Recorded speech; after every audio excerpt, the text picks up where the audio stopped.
और अब कुछ खबरें खेल के मैदान से। दूसरे टी20 मैच में मेजबान न्यूजीलैंड की 136 रन के खदफ के ताक़ुब में बैटिंग जारी है। कब्र अज़ीम डेंटन में खेले जा रहे मैच में पहले खेलते हुए पाकिस्तान ने बारिश से मुतासिर 15 ओवर्स के गेम में 9 विकेटों के नुकसान पर 135 रन बनाए। पाकिस्तान की बैटिंग में न्यूजीलैंड के खिलाफ पाकिस्तान का अच्छा आगाज ना हुआ।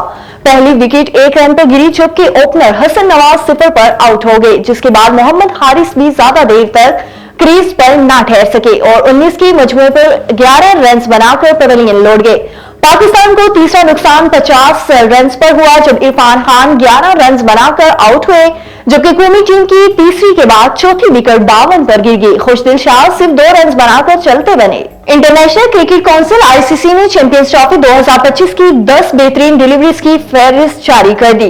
चैंपियंस ट्रॉफी की 10 बेहतरीन डिलीवरीज में से 4 पाकिस्तानी बॉलर्स की भी शामिल हैं। इस फहरिस्त में इब्रार अहमद की 2, नसीम शाह और शाहीन शाह अफरीदी की एक बॉल शामिल है।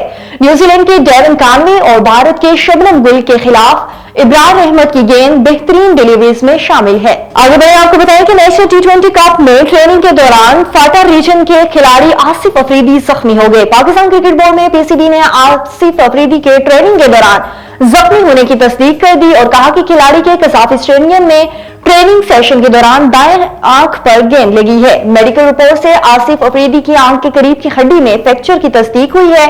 इंजरी के बाद वो नेशनल टी20 टूर्नामेंट से बाहर हो गए हैं।